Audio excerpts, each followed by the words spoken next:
গল্পের নাম জোছনার রাতে তোমার হাত। গ্রামের শেষ প্রান্তে তালগাছ ঘেরা ছোট্ট একটি কুঁড়ে ঘর ছিল। সেই ঘরের উঠোনে সন্ধ্যা নামলেই বাতাসে শিউলি ফুলের গন্ধ ভেসে আসত। সেখানেই থাকত আকাশ আর পূজা। দুজনের ভালোবাসা ছিল নদীর জলের মতো শান্ত অথচ গভীর। প্রতিদিন ভোরে আকাশ সাইকেল নিয়ে মাঠে চলে যেত। পূজা দরজায় দাঁড়িয়ে হাসি মুখে তাকিয়ে থাকত। তার সেই হাসি দেখেই আকাশের দিন শুরু হতো। একদিন পূজা বলল, তুমি কি আমাকে কখনো হারিয়ে ফেলবে? আকাশ হেসে উত্তর দিল, চাঁদ যদি আকাশ হারায় তবু আমি তোমায় হারাব না গি। সেই কথা শুনে পূজা লজ্জায় মাথা নিচু করল। তার ওড়নার কোনা বাতাসে উড়ছিল। আকাশ মনে মনে ভাবল, এই মেয়েটাই তার জীবনের সবচেয়ে সুন্দর কবিতা। রাতে দুজনে উঠোনে বসে আকাশ দেখত। পূর্ণিমার আলো পূজার মুখ যেন জ্বলজ্বল করত। আকাশ চুপচাপ তার হাত ধরে থাকত। কোনো কথা না বলেও অনেক কথা হয়ে যেত। একদিন হঠাৎ ঝড় এলো। আকাশ কালো হয়ে গেল। বৃষ্টি নামল প্রবল শব্দে। পূজার ভয় পেয়ে আকাশের কাছে এসে দাঁড়াল। আকাশ তাকে বুকের কাছে টেনে নিয়ে বলল, আমি আছি, ভয় কিসের? পূজা চোখ বন্ধ করে শান্ত হয়ে গেল। সেদিন বৃষ্টির শব্দে মাঝেও ভালোবাসার সুর বাজছিল। কিছুদিন পর আকাশকে শহরে যেতে হলো কাজের জন্য। বিদায়ের সকালে পূজা কিছু বলতে পারছিল না, শুধু তার চোখ ভিজে উঠেছিল।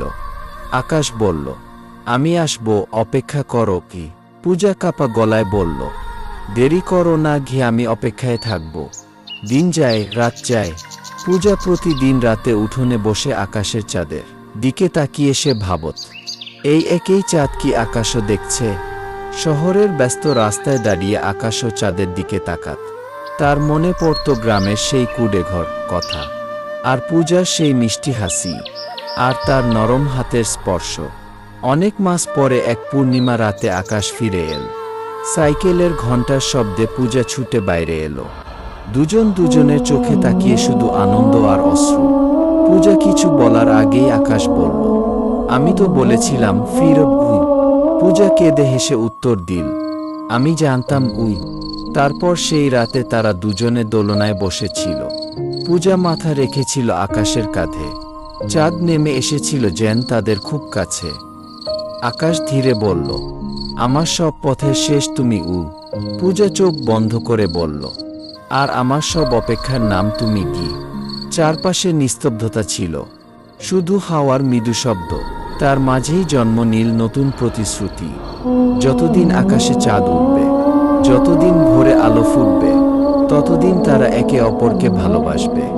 কারণ সত্যিকারের প্রেম কখনো দূরে যায় না, সে শুধু ফিরে আসার পথ খুঁজে নেয়।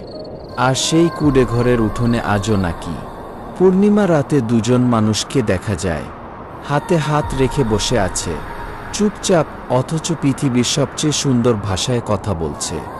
আজকের গল্পটা এখানেই শেষ করলাম। তো আমার এই গল্পের ভিডিওটা তোমাদের কেমন লাগলো অবশ্যই কমেন্ট করে জানাবে। ভিডিওটাতে একটি লাইক করবে, একটি সুন্দর কমেন্ট করবে, আর যদি নতুন হয়ে থাকো আমার চ্যানেলটি সাবস্ক্রাইব করে পাশে থাকবে। এরকম সুন্দর সুন্দর গল্প শোনার জন্য চলো দেখা হচ্ছে নতুন আরেকটা গল্প ভিডিও নেই। সকল বন্ধুকে জানাই অসংখ্য ধন্যবাদ আমার এই গল্পের ভিডিওটা দেখার জন্য। যে সকল বন্ধুরা আমার এই ভিডিওতে কমেন্ট করবে তাদের নাম আগের ভিডিওতে তুলে ধরা হবে।